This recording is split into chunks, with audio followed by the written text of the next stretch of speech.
உலகெங்கும் வாழும் தமிழ் சொந்தங்கள் அனைவருக்கும் அன்பான வணக்கம். கம்பராமாயணம் எந்த இடத்தில் அரங்கேற்றப்பட்டதுன்னு உங்களுக்கு தெரியுமா? உலகத்திலேயே மிக உயரமான கோபுரம் உள்ள கோயில் எதுன்னு தெரியுமா? ஸ்ரீரங்கத்தில் இருக்கக்கூடிய ரங்கநாத பெருமாள் எந்த இடத்துல தோன்றினார், எங்கிருந்து கொண்டு வரப்பட்டார்னு உங்களுக்கு தெரியுமா? இதுபோல் இன்னும் நிறைய தகவல்களோடு இந்த பதிவை பார்க்கலாம். அறிவோம் ஆலயம் என்ற பகுதியிலே இன்றைக்கு நாம் தரிசனம் செய்யக்கூடிய ஆலயம் ஸ்ரீரங்கத்து ரங்கநாத பெருமாள் ஆலயம். திவ்ய தேசங்களிலேயே முதன்மையானதாகவும் பூலோக வைகுண்டம் என்றும் போற்றப்படக்கூடியது ஸ்ரீரங்கம். ஸ்ரீ அரங்கநாத சுவாமி என்றும் ஸ்ரீ ரங்கநாதர் திருக்கோவில் என்றும் இந்த கோயில் அழைக்கப்படுது. திருச்சி மாவட்டத்தில் ஸ்ரீரங்கம் என்று சொல்லக்கூடிய ஒரு ஊரில் காவிரி ஆற்றங்கரையில் இந்த கோயில் அமைஞ்சிருக்கு. சுமார் 500 ஆண்டுகளுக்கு மேல் பழமையான இந்த கோயில் இந்தியாவிலேயே அதிக பரப்பளவு கொண்ட கோயிலாகவும் ஆசியாவிலேயே 2வது பெரிய பெருமாள் கோவிலாகவும் விளங்குகிறது. சோழர்கள், பாண்டியர்கள், சேரர்கள், விஜயநகர பேரரசர்கள் என பல்வேறு மன்னர்களால் பல காலகட்டங்களில் சீரமைக்கப்பட்ட பெருமை கொண்ட இந்த கோயிலுக்கு இன்றளவிலும் அடியார்கள் வந்த வண்ணம் இருக்கிறார்கள். இந்த கோயில் இருக்கக்கூடிய கோபுரம்தான் இந்திய கோயில்களிலே மிக உயரமான கோபுரம் என்று சொல்லப்படுகிறது. இந்த ஸ்ரீரங்க அருள்மிகு ரங்கநாத சுவாமி திருக்கோயில் 108 வைணவ திவ்ய தேசங்களில் முதன்மையானதாக இருக்குது. ஆழ்வார்கள் 11 பேரால் மங்களாசாசனம் செய்யப்பட்ட இந்த கோயில் வைணவ திருத்தலங்களின் தலைமை பீடமாக இருக்குது. அகண்ட காவிரி ஆற்றங்கரையில் ஒரு தீவு பகுதியில் 7 திருச்சுற்றுகளோடு உயர்ந்த மதிர் சுவர்களோடும் 156 ஏக்கர் பரப்பளவில் இந்த கோயில் அமைஞ்சிருக்கு. தெற்கு ஆசியாவிலேயே மிக உயரமான 236 அடி உயரமுள்ள 13 நிலைகளை கொண்ட ராஜகோபுரம் இந்த கோயிலில் தான் அமைஞ்சிருக்கு. இந்த திருக்கோயிலில் மூலஸ்தானத்தில் ஆதிசேஷ பாம்பனையில் அருள்மிகு ரங்கநாதர் சயன திருக்கோலத்திலே காட்சி கொடுக்கிறார்.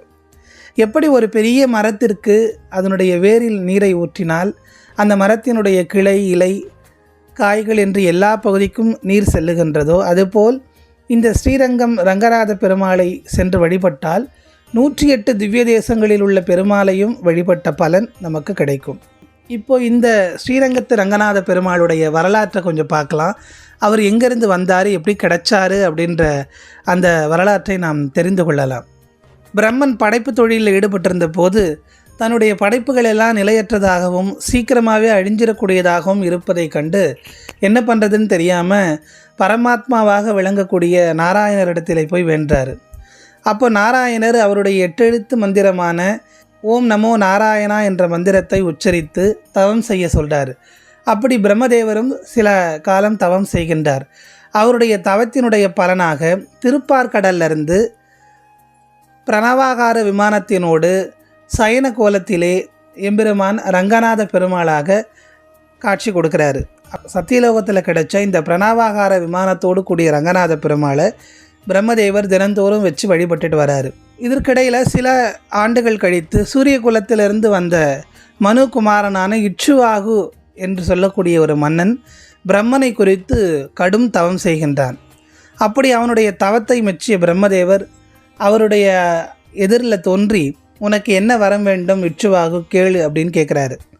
அதற்கு இட்சுவாகு பிரம்மனை உன்னால் தினம்தோறும் பூஜிக்கப்படும் திருவாராதன விக்கிரகம் எனக்கு வேண்டும், அந்த பிரணவாகார விமானத்தோடு கூடிய விக்கிரகத்தை நீ எனக்கு கொடுத்துடணும்னு கேட்குறாரு.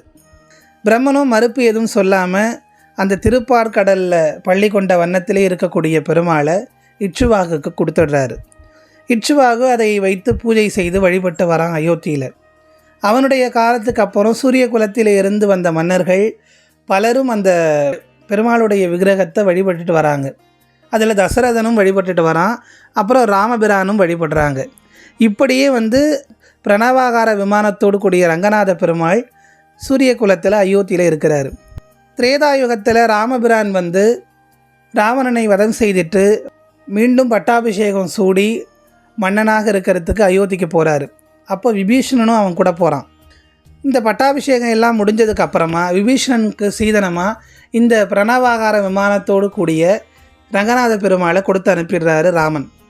அதை எடுத்துகிட்டு வரும்போது மிகுந்த பயபக்தியோடு பிரணவ வாக்குறுதி என்ற விமானத்தோடு அந்த ஸ்ரீரங்க ரங்கநாத பெருமாளை தலையில் சுமந்துக்கிட்டு வரான் விபீஷணன். ஆனால் அவனுக்கு ஒரு கட்டளை சொல்லப்படுது, எக்காரணத்து கொண்டும் நீ இந்த விக்கிரகத்தை நீ கீழே வச்சிடக்கூடாது, வச்சுட்டா அதுக்கப்புறம் உன்னால் எடுக்க முடியாது அப்படின்னு சொல்லி அவனுக்கு ஒரு நிபந்தனையும் விதிக்கப்படுது. ஆனால் அதே மாதிரி அவன் ரொம்ப பயபக்தியோட இலங்கைக்கு அந்த விக்கிரகத்தை கொண்டு செல்லணுன்றதுக்காக கொண்டுகிட்டே வரான். அப்படி வந்துகிட்டே இருக்கும்போது என்ன நடக்குது அப்படின்னா, அவன் சந்தியாவந்தனம் தன்னுடைய காலை வேலைகளை செய்வதற்காக காவிரி ஆற்றங்கரையில் மாடு மேய்ச்சிட்டு இருந்த ஒரு சிறுவன்கிட்ட அந்த சிலையை கொடுத்துட்டு காவிரி ஆற்றங்கரைக்கு போகிறான். இப்படி சொல்லும்போது, நீ எக்காரணத்துக்கு ஒன்றும் கீழே வச்சிடாதப்பா, நான் வந்துடுறேன் அப்படின்னு சொல்லி அந்த சிறுவன்கிட்ட கொடுத்துட்டு போகிறான். அந்த சிறுவன் தான் விநாயக பெருமான், மாடு மேய்க்கும் சிறுவனாக வந்து இந்த திருவிளையாடலை நிகழ்த்தியவர். அப்படி இருக்கும்போது அந்த சிறுவன் சொல்கிறான், நான் உன்னை 3 முறை கூப்பிடுவேன் விபீஷணா விபீஷணான்ட்டு, நீ வந்துடணும், அப்படி நீ வரல அப்படின்னா இந்த சிலையை நான் கீழே வச்சிருவேன்னு சொல்கிறாரு. சரி சரி நீ கூப்பிட்றதுக்குள்ளே நான் வந்துடுவேன்னு சொல்லிட்டு விபீஷணனும் போகிறான். கொஞ்சம் நேரம் கழித்து இந்த மாடு மேய்க்கக்கூடிய சிறுவன் 3 முறை கூப்பிடுறான். விபீஷணன் வரலைன்னொன்னே இந்த சிலையை கீழே வச்சுட்டு போயிடுறான். கீழே வச்சுட்டோன்னே விபீஷணன் குடுகுடுன்னு வந்து அந்த சிலையை தூக்க முயற்சி பண்ணுறான். அந்த சிலை மிகவும் பெரியதாக மாறிடுது, தூக்க முடியலை, அசைக்கவே முடியல, என்னென்னமோ பண்ணி பார்க்குறான். இந்த நிகழ்ச்சி அந்த நாட்டை ஆண்டு கொண்டு இருக்கக்கூடிய சோழ மன்னனாக இருக்கக்கூடிய தர்மவர்மனுடைய காதுக்கு போயிடுது. உடனே தர்மவர்மனுக்கு ரொம்ப மகிழ்ச்சி, நம்ம ஊரில் ஒரு பெருமாள் வந்திருக்கிறாருன்ட்டு. உடனே அங்கே வந்து பார்க்குறான். விபீஷணனுக்கு ஆறுதல் சொல்லிவிட்டு அங்கே ஒரு சிறிய விமானத்தோடு கோயில் கட்டுறதுக்கான முயற்சிகளை ஏற்பாடு பண்ணுறான் தர்மவர்மன். இதுக்கிடையில் பித்து பிடிச்சா மாதிரி ஆயிடுறான் விபீஷணன். சில நாட்கள் அங்கேயே தங்கியிருக்கிறான் பித்து பிடித்த நிலையில். அப்போ பெருமாள் அசிரீரி வாயிலாக சொல்கிறாரு, விபீஷணா கவலைப்படாத, இங்கே தான் நான் இருக்கணுன்றது என்னுடைய ஆசை, அதனால தான் நான் காவிரி ஆற்றங்கரையில் இந்த இடத்துல பள்ளி கொண்டிருக்கேன். நான் எப்படி இருந்தாலும் தென் திசை நோக்கி தான் என்னுடைய பார்வை இருக்குது, அதனால் நீ ஆண்டு கொண்டு இருக்கக்கூடிய இலங்கையை நோக்கி தென் திசை நோக்கி தான் நான் இருக்கேன், நீ கவலைப்படாத, என்னுடைய அருட்கடாட்சம் எப்போதும் உங்ககிட்ட இருக்கும், ஆண்டுக்கு ஒரு முறை வந்து என்னை தரிசனம் பண்ணிட்டு போன்னு சொல்லி விபீஷணனை கடை தெற்றி அனுப்புகிறாரு. அதன் பிறகு தர்மவர்மன் இந்த இடத்துல வந்து ஒரு சிறிய மதில் எழுப்பி கோயில் கட்டுறான். சில ஆண்டுகள் கழித்து தர்மவர்மனுடைய காலத்துக்கு அப்புறம் என்ன ஆகிடுதுன்னா, காவிரி ஆற்றில் ஒரு பெரிய வெள்ளப்பெருக்கு ஏற்படுது. அப்படி ஏற்பட்ட அந்த வெள்ளப்பெருக்கில் இந்த கோயில் முழுவதுமாக சிதிலமடைந்து மண்ணோடு மண்ணாக போயிடுது. இந்த சிலை வந்து மண்ணுக்குள்ளே மூடிடுது. இந்த இடத்துல பெரிய காடும் உருவாயிடுது. அப்படி இந்த கோயில் இருந்த தடமே தெரியாத அளவுக்கு அந்த இடம் மாறிவிடுகிறது. இதற்கப்புறம் இந்த தர்மவர்மனுடைய வழியில் வந்த கிள்ளிவளவன் அப்படின்னு சொல்லக்கூடிய ஒரு மன்னன் ஒரு நாள் இந்த காட்டுக்கு வேட்டையாடுவதற்காக வரான். அப்படி வரும்போது ரொம்ப அசதியாக இருக்குன்றதுக்காக இந்த இடத்துல தங்குறான், உட்காந்து இளைப்பாடுறான். அப்படி இளைப்பாறும்போது ஒரு கிளி சொல்லுது, இந்த மாதிரி இந்த இடத்துல வந்து பார்க்கடலில் பள்ளி கொண்டிருக்கக்கூடிய பெருமாள் நாராயணர் இருக்கார், அவருடைய கோயில் இருந்த இடம் இது, கோயில் இருந்த இடம் இதுன்னு சொல்லிகிட்டே இருக்குது. இந்த கிளி சொல்கிறத கேட்டு இவரும் அங்கங்கே போய் தேடி பார்க்குறாரு. காட்டுக்குள்ளே எல்லாம் தேடுறாங்க இந்த மன்னனும் மன்னனுடைய சேனை படைகளும். ஆனால் அவருக்கு வந்து அந்த கோயில் இருந்த தடயமும் தெரியல, எந்த இடமும் இல்லை.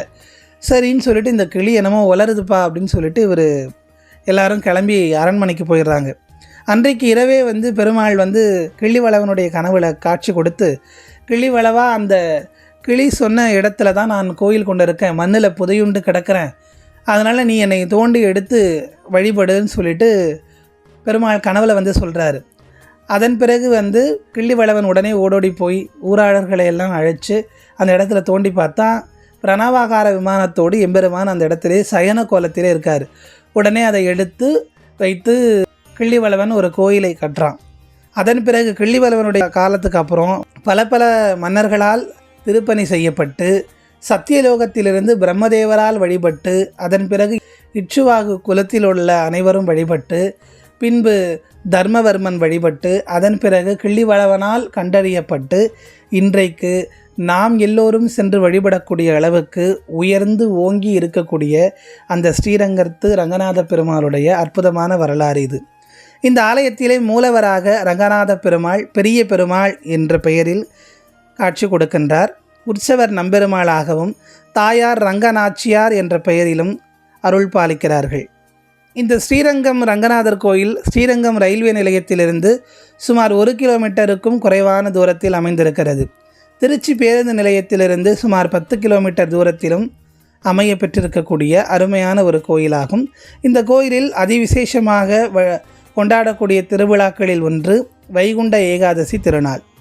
கம்பர் தன்னுடைய கம்பராமாயணத்தை அரங்கேற்றம் செய்தது ரங்கநாச்சியாருடைய அந்த தாயார் சன்னதியிலே அருகாமையில் இருக்கக்கூடிய மண்டபத்தில்தான் கம்பர் தன்னுடைய கம்பராமாயணத்தை அரங்கேற்றம் செய்தார். இந்த இடத்திலே 5 குழி 3 வாசல், தாயாருடைய சன்னதிக்கு வெளியே 5 குழி 3 வாசல் என்ற ஒரு விஷயம் இருக்கிறது. அங்கு இருக்கக்கூடிய 5 குழிகள் வழியே 5 விரல்களையும் வைத்து தெற்கு பக்கமாக இப்படி தலையை சாய்த்து பார்த்தால் பரமபத வாசல் தெரியும். இப்படித்தான் தாயார் பெருமாளை சேவிக்கிறார் என்பது ஐதீகம்.